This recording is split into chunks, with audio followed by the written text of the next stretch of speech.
Need to change the frame rate for your animation in Blender? Let's adjust that. Go to the Properties panel and select the Output Properties tab, the one with the printer icon. Under the frame rate section, you can select the desired frames per second, which is also known as FPS.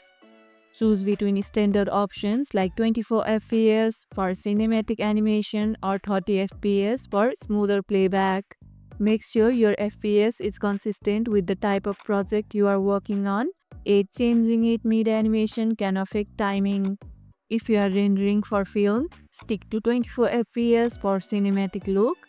If the animation playback feels sluggish or too fast, check your FPS settings and make sure they match the intended output. What kind of animations are you working on? Let me know in the comments below. And if this video helped, hit the like button, share it, subscribe and leave a comment. Thanks for watching and I'll see you in the next one.